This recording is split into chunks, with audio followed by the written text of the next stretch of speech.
Une histoire vraie. L'histoire d'un homme abominable qui ne parvint jamais à étancher sa soif de sang humain.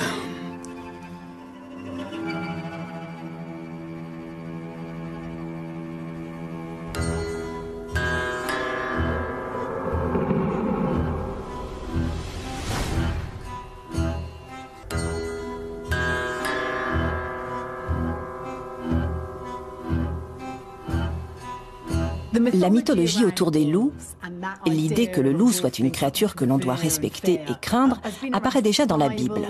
Le grec Hérodote, premier historien reconnu, et le romain Ovide Publius mentionnaient déjà le loup dans leurs écrits. Mais il a fallu attendre la parution de cet ouvrage à la fin du XVIe siècle pour avoir une véritable référence aux histoires de loups-garous telles que nous les connaissons aujourd'hui.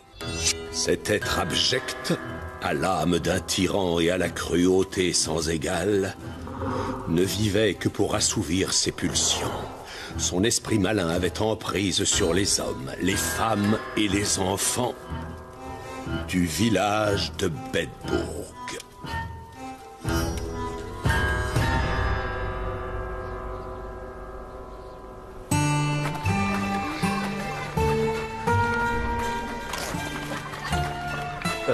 Un village comme celui de Bedburg ne comptait que quelques centaines d'habitants.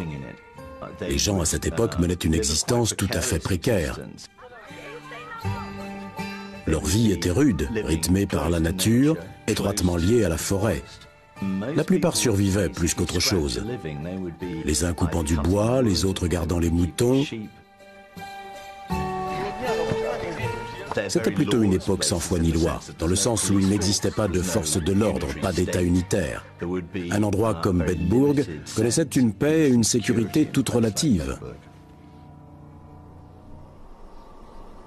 Un peu plus de 200 ans avant cela, la peste noire avait anéanti le tiers de la population européenne. Cette dépopulation avait entraîné le retour des forêts profondes et denses. Et avec le retour de ces forêts ancestrales, étaient remontées à la surface les peurs ancestrales. C'est dans ces forêts que l'on craignait le plus les loups. C'est dans un endroit pareil que vit le loup du petit chaperon rouge, que le loup qui menace le gentil coupeur de bois a trouvé tanière. Toutes les histoires que vous pouvez lire dans les contes et légendes des frères Grimm trouvent leur inspiration dans ces forêts.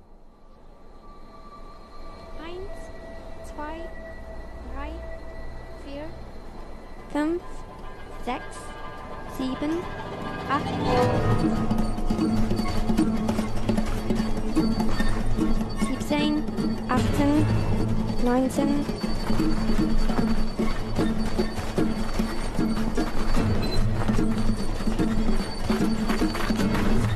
Einunddreißig, 32,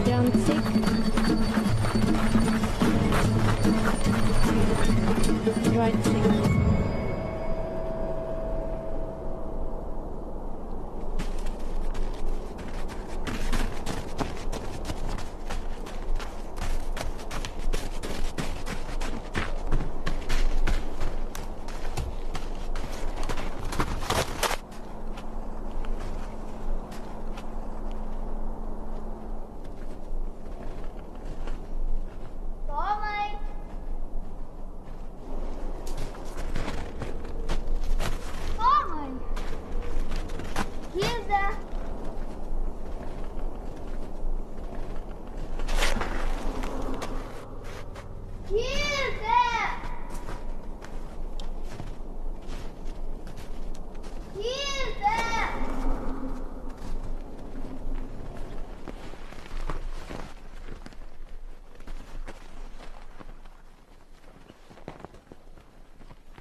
Tommy!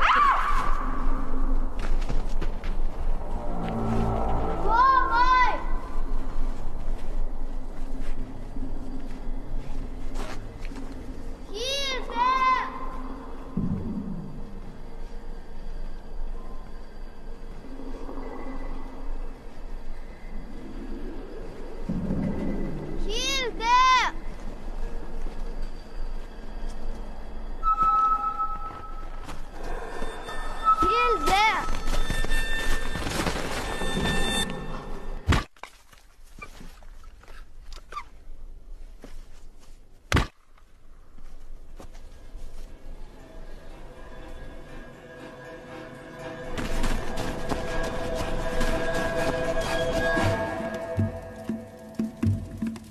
La disparition inexpliquée d'enfants inquiétait. Certes, la mort d'enfants était très répandue. Le taux de mortalité infantile dépassait souvent les 50% dans certaines régions. Il était donc normal de voir des enfants mourir, mais pas de les voir disparaître dans des conditions mystérieuses. De fait, lorsque ces histoires de disparition ont commencé à se répandre, les gens ont été terrifiés. Cela n'avait aucun sens. Évidemment, ces disparitions s'inscrivaient parfaitement dans le contexte des attaques de loups. Dans ce village de Bedburg, encore à peine civilisé, situé en bordure de forêt, le loup apparaissait comme l'ennemi évident. Les villageois tentèrent de capturer la bête, secondés par de grands chiens robustes, dogs allemands. La chasse était ouverte pour que la bête meure. Dès que ces faits tant inexplicables qu'horribles se produisirent, les villageois se lancèrent à la traque au loup, ou du moins à la bête. Évidemment, nul ne pouvait se douter que ce qu'ils cherchaient se trouvait parmi eux.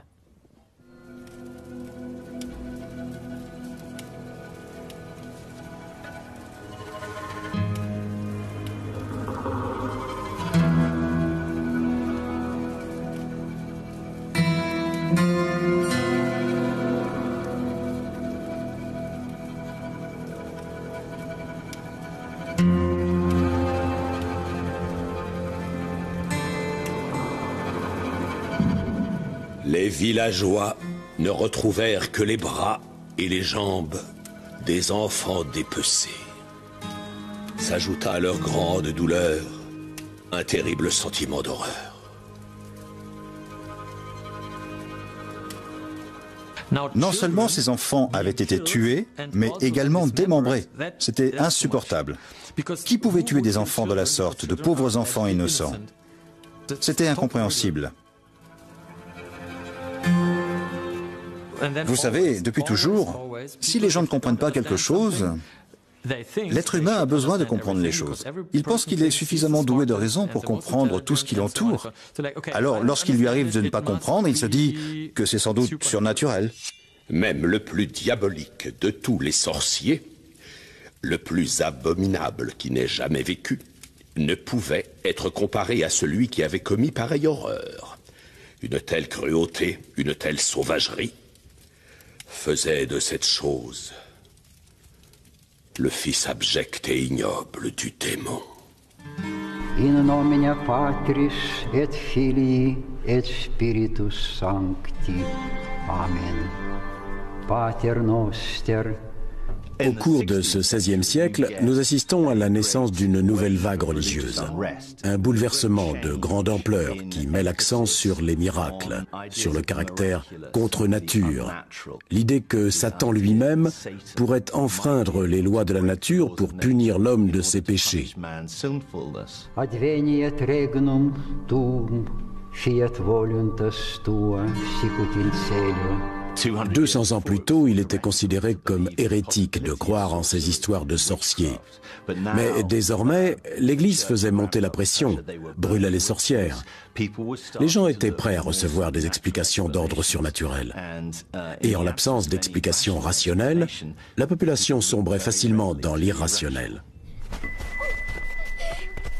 Oui, cela devait arriver. À espionner ces jeunes filles jouant ensemble, cela réveillait la bête qui était en lui.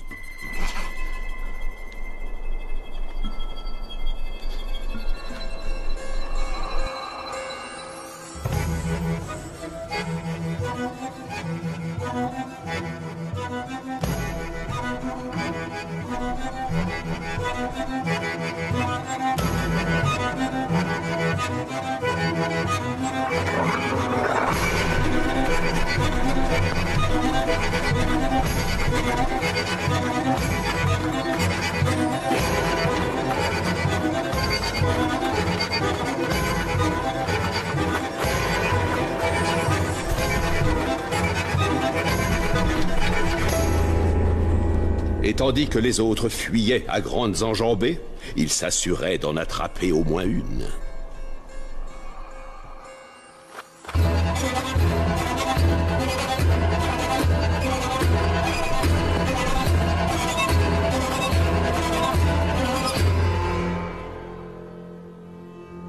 Ensuite, une fois sa vile besogne accomplie, il ne tardait pas à lui ôter la vie.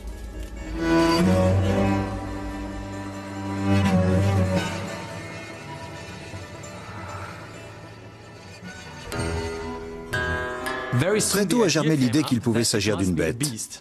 Mais lorsque les gens ont constaté qu'il y avait eu abus sexuel ou acte sexuel, est apparue une autre hypothèse, celle d'une bête qui agissait comme un être humain. D'où le fait qu'il puisse s'agir d'un être mi-homme, mi-bête, et cet homme animal pouvait être un loup-garou. Les gens ne croyaient pourtant pas au loup-garou. Mais quelle autre explication pouvait-il donner? Celui qui avait fait une chose pareille pouvait très bien être à la fois homme et animal.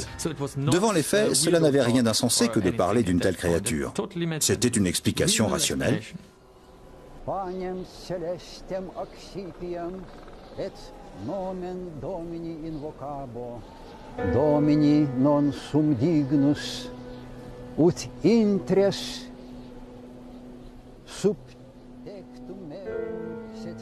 L'idée que le tueur pouvait être parmi eux, fasse partie de leur communauté, était si affreuse qu'ils ne pouvaient l'accepter. Corpus Domini Jesu Christi, custodiat animam meam in vitam aeternum. Amen. Cela venait bouleverser leur image du chrétien convenable, vivant une vie décente. Ils ont dû projeter leur peur sur autre chose, sur une créature diabolique. Corpus Domini Jesu Christi, custodiat animam meam in vitam aeternum. Les gens aiment à penser que les pédophiles sont des monstres à deux faces, qu'ils sont facilement identifiables parce qu'ils ne sont pas comme nous, les gens normaux. Ce n'est malheureusement pas le cas. Certains présentent très bien.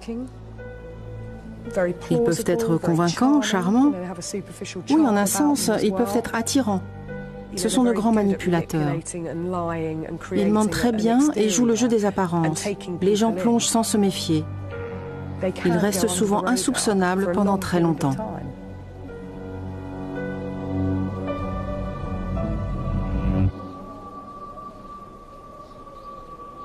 Stube Peter.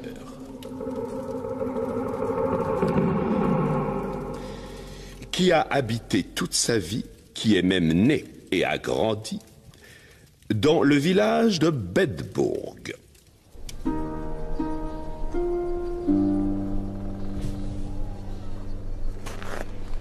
Il avait une très jolie fille qui portait le nom de Bill Stube.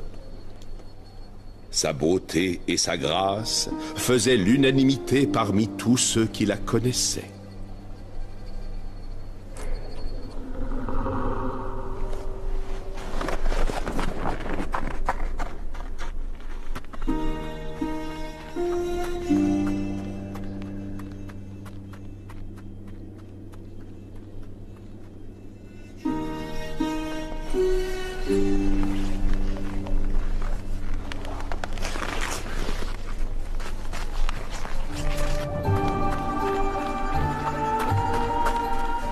Le premier fruit de ses ébats était son fils, dont il tirait tant de fierté qu'il le surnommait fréquemment sa joie de vivre. De ce que nous en savons, Peter Stube était apprécié de tous. C'était un citoyen respecté, sa famille était connue depuis plusieurs générations, ses parents et ses grands-parents avaient vécu dans le même village, sa place dans cette société était bien établie. En surface, c'était un personnage bien lisse, un homme tout à fait normal, un villageois respectable. Mais en réalité, il était quelqu'un ou quelque chose de bien différent.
Avec sa fille, il se livrait au plus inconcevable, au plus lubrique et au plus cruel des incestes qui soient.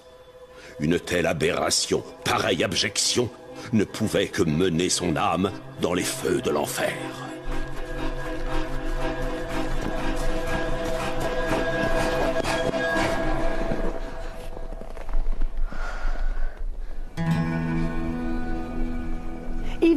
De nos jours encore, nous imaginons sans peine cet étranger, caché dans les buissons, une cagoule sur la tête, prêt à kidnapper notre enfant. Mais il faut savoir que la majorité des abus, et de loin, proviennent de gens que nous connaissons. Prenons un exemple plus récent, celui de Joseph Fritzl en Autriche. Une aberration absolue. Ce qu'il a fait est totalement inconcevable. Si inconcevable que personne, non, personne ne se doutait de quoi que ce soit. Il en a été de même dans ce petit village allemand. La population a refusé de croire qu'une chose aussi répugnante puisse arriver au sein même de la communauté, ou dans la maison du voisin d'à côté. Les habitants de Bedburg se sont sentis alors si menacés qu'ils ne voyageaient plus qu'avec un arsenal digne de ce nom, ayant toujours au ventre la peur de ce féroce et sanglant animal.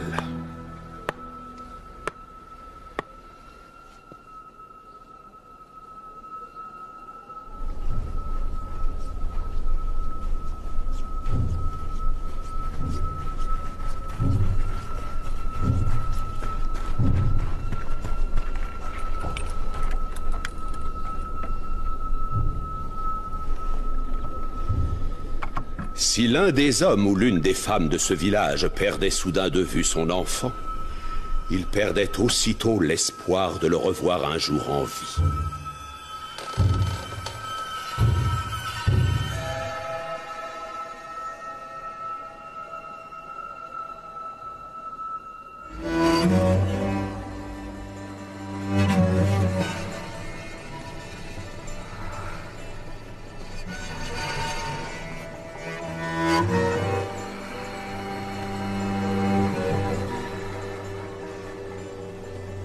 La plupart du temps, Stube cheminait dans les rues du village sous un aspect convenable, ayant l'apparence d'un homme tout à fait normal.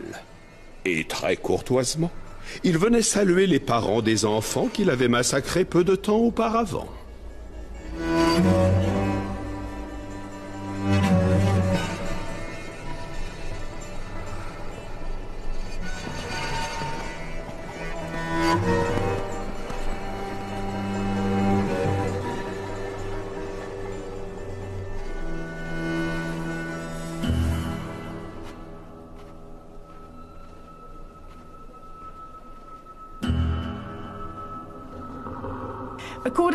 Nous savons, d'après cette brochure médiévale, que les recherches avaient été poussées pour retrouver cet être humain à moitié animal.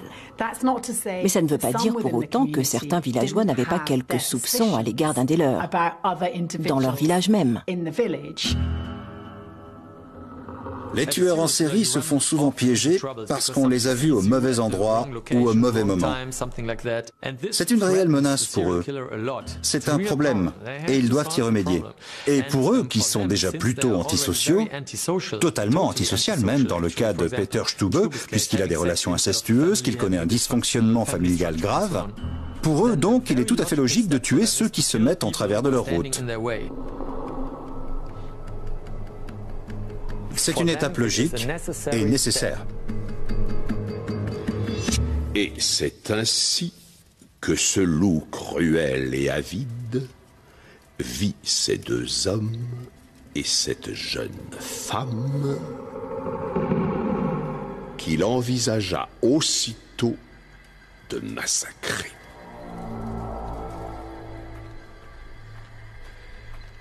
Très astucieusement, il se tapit dans les bois hors de leur vue, et dès qu'il les entendit approcher, il appela l'un d'eux par son nom.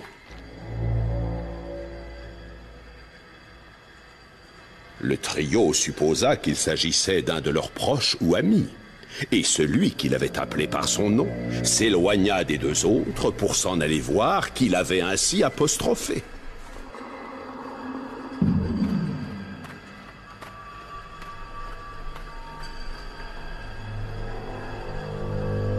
Pendant ce temps, les deux autres attendirent patiemment son retour. Mais comme il ne réapparaissait guère, le second homme laissa la femme sur place pour s'enquérir de ce qu'était devenu le premier.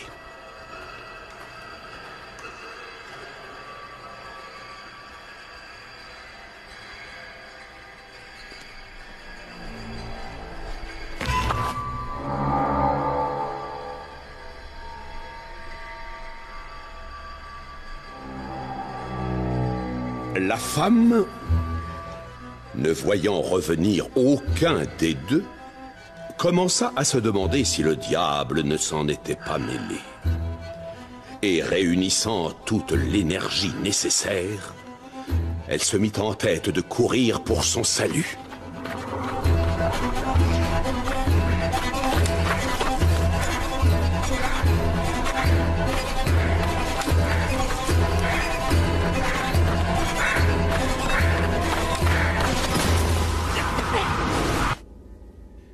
Des deux hommes, l'on retrouva les corps affreusement mutilés.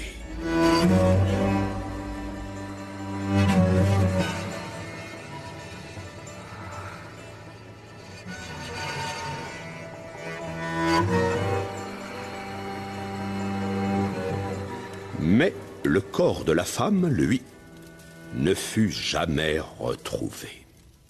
Car dans son cas, la bête ne l'avait pas seulement tué, mais l'avait aussi dévoré.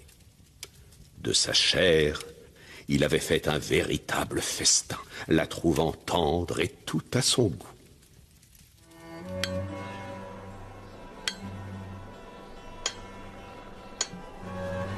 Les villageois peaufinaient chaque jour un peu plus leur dessein, avec cette volonté farouche de capturer le monstre. Les prières quotidiennes allaient, elles aussi, bon train, qui implorait Dieu de les délivrer une bonne fois pour toutes de la menace du loup.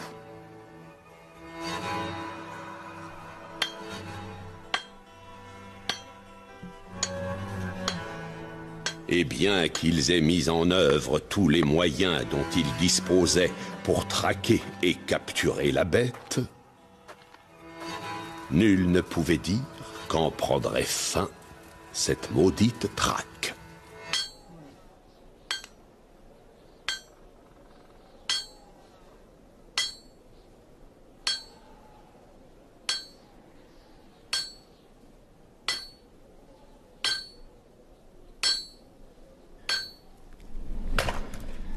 Ce qui devait arriver arriva.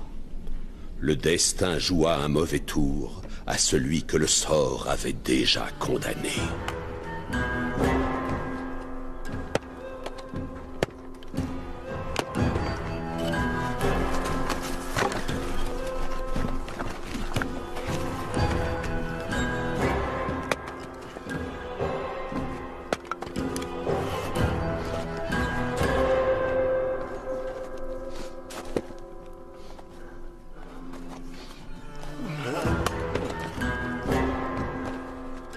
Il avait pris tant de plaisir à commettre ces crimes, tant de joie à perpétrer ces abominations, qu'il ne s'était écoulé un seul jour sans que soit versé le sang de pauvres innocents dont il avait oublié jusqu'au nom.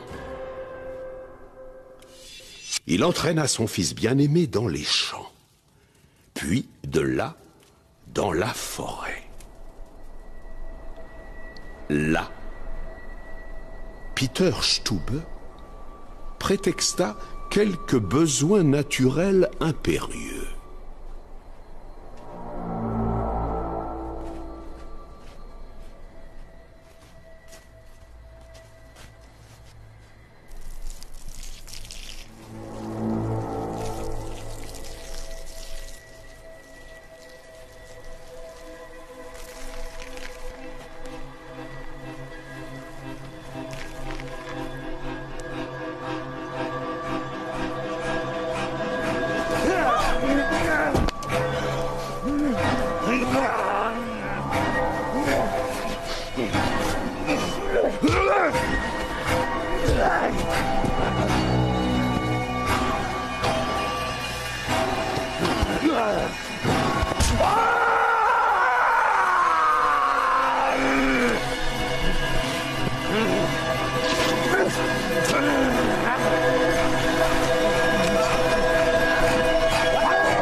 Le plaisir qu'il prenait à tuer avait surpassé ce jour-là la fierté que lui procurait son fils.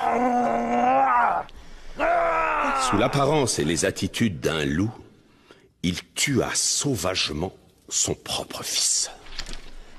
La chose faite, il extirpa de ses mains le cerveau de la tête de son pauvre enfant et le dévora, tel un plat des plus raffinés. Il se délecta de ce mets délicieux et assouvit ainsi son féroce appétit.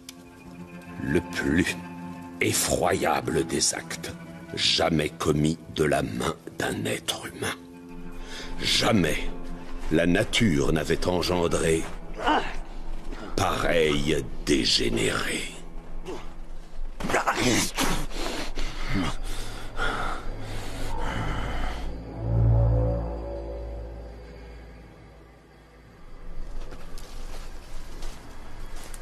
Peter Stube avait une forte inclination à faire le mal.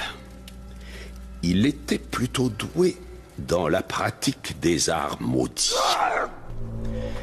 Le malin, qui est toujours prêt à entendre les aspirations d'une pauvre âme damnée, avait promis d'assouvir tout ce que désirait le cœur de la bête. Ainsi le démon donna à cet homme l'apparence d'un loup sanguinaire et monstrueusement féroce.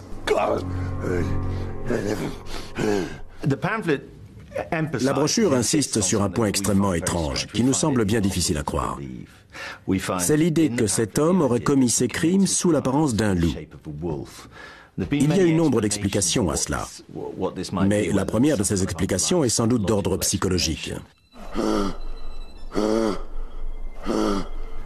La lycanthropie clinique est une maladie psychiatrique où le patient croit se transformer. En l'occurrence en loup, mais également en tout autre type d'animal par extension. Ce nom de lycanthropie clinique est directement tiré de la légende du loup-garou. Nous parlons là de personnes qui se prennent assurément pour Wolverine, qui se déplacent à quatre pattes, qui peuvent grogner et aboyer.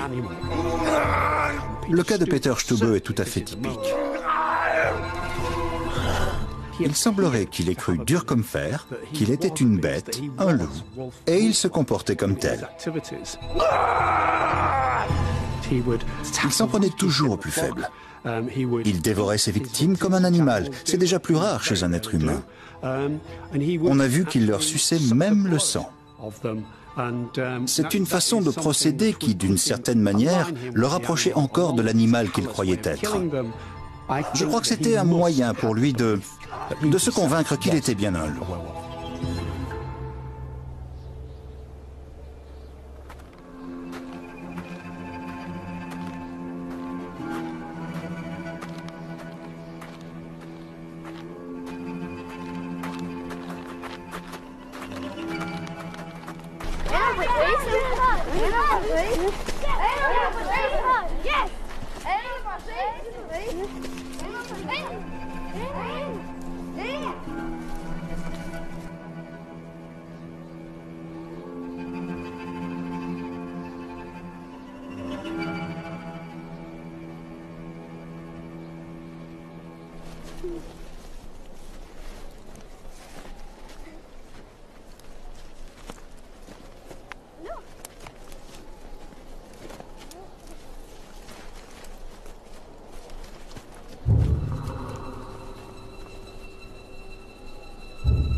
Il est important de noter une chose particulièrement étrange, qui met en avant l'immense pouvoir de Dieu et sa toute grande miséricorde.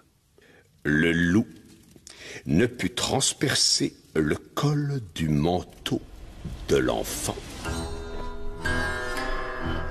renforcé pour l'occasion par une pièce de métal qui venait enserrer son cou.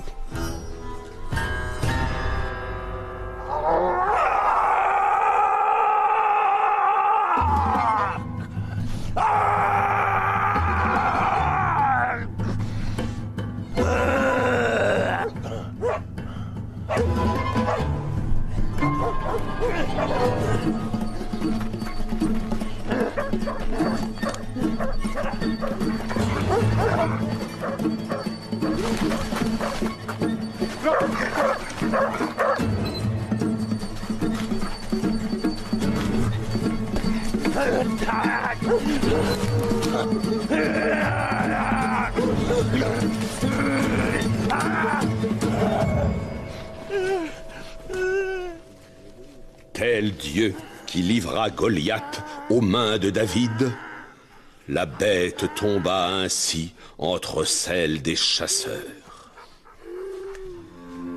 Cependant, de l'apparence du loup, il n'avait plus rien. C'est bien sous la forme d'un homme, sa véritable apparence, qu'il fut capturé. C'est bien là le moment clé de cette histoire de loup-garou, de ce récit. Tous ceux qui le traquaient l'auraient vu se transformer, car sans ça, plus de loup-garou. Est-ce vraiment ce qu'ils ont vu dans la pénombre de cette forêt? Peut-être poursuivaient-ils un véritable loup et sont tombés sur Stube. Qui sait, peut-être. Mais ils ont vu ce qu'ils croyaient être un loup revenu à sa forme humaine. Tout cela donnait un sens à tous ces faits surnaturels. Toute leur peur convergeait désormais vers cet homme qui tremblait à leurs pieds. Ce Peter Stube était désormais à leur merci. Ainsi, à peine appréhendé, il fut sans ménagement mis aux arrêts dans le village de Bedburg. Et soumis à la torture, il confessa sans plus attendre toutes les horreurs qu'il avait commises.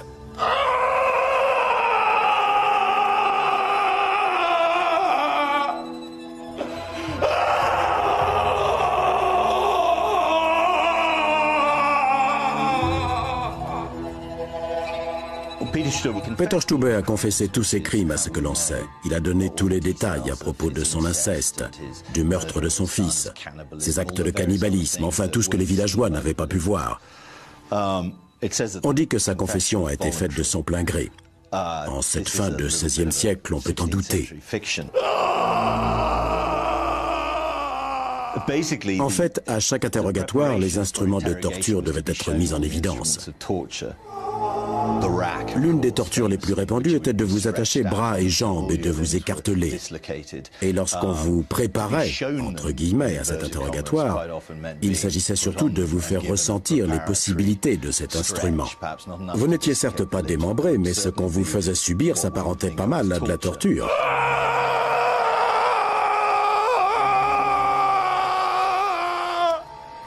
Un loup? Nous savons très bien que ce n'était pas un loup. Mais le fait d'y croire semblait arranger tout le monde. On a dit qu'il avait avoué. Bon, nous n'en serons jamais certains. Mais il est vraisemblable que ça arrangerait tout le monde qu'il ait un côté bestial, animal. Il est plus facile pour les gens, lorsque des choses horribles comme celle-ci ont lieu, d'imaginer que l'homme qui a fait cela est un monstre, le diable, mais en aucun cas comme nous.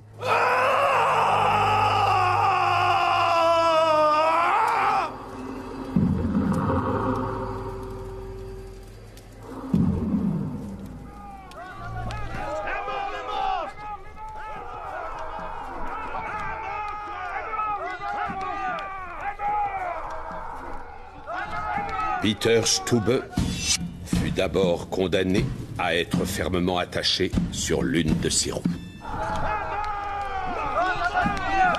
Puis, avec des pinces chauffées à blanc, on arracha ses chairs si soigneusement qu'il ne lui resta que les os.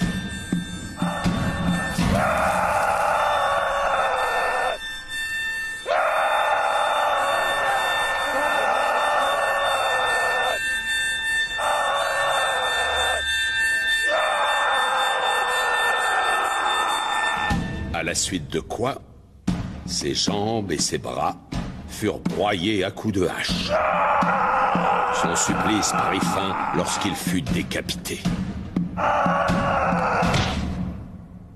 S'il était vraiment un loup-garou, les villageois ne voulaient pas qu'il revienne et recommence ses atrocités. Donc ils devaient le tuer selon un rite bien précis, lui broyer les membres et le décapiter. Tout cela était nécessaire pour qu'il ne revienne pas les hanter en tant que bête. Sa mise à mort fut vraiment atroce.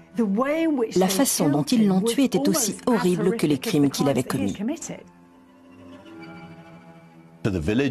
Les témoins de cette scène ont eu leur dose d'hémoglobine.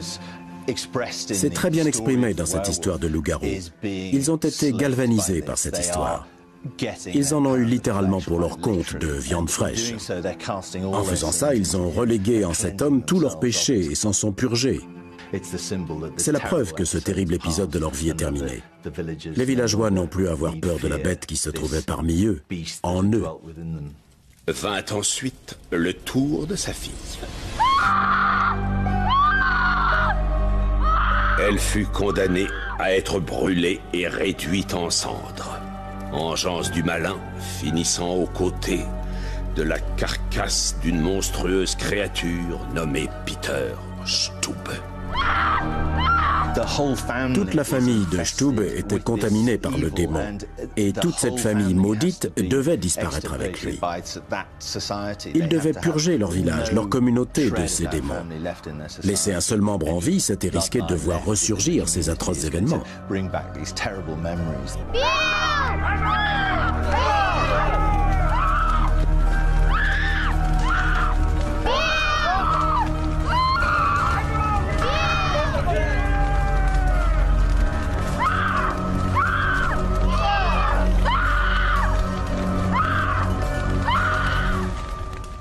Et voilà, cher lecteur, voici comment s'achève la véritable histoire de cet homme démoniaque, Peter Stube.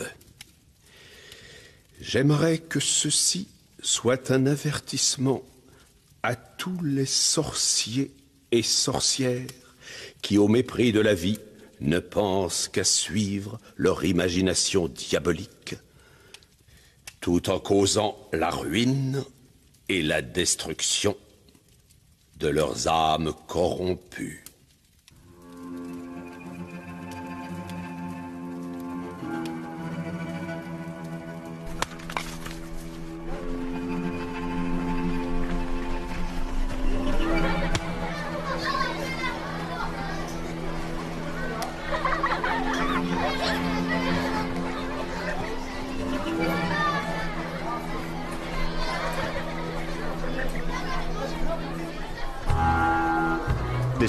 La communauté cherchait un loup-garou, elle a trouvé Peter Stube. Et cela arrangeait tout le monde, y compris Peter lui-même, qu'il fût bien un loup-garou. Il n'est pas vraiment rassurant de penser que dans ce cas, comme en général, l'homme peut se conduire comme une véritable bête, comme un loup vis-à-vis de lui-même.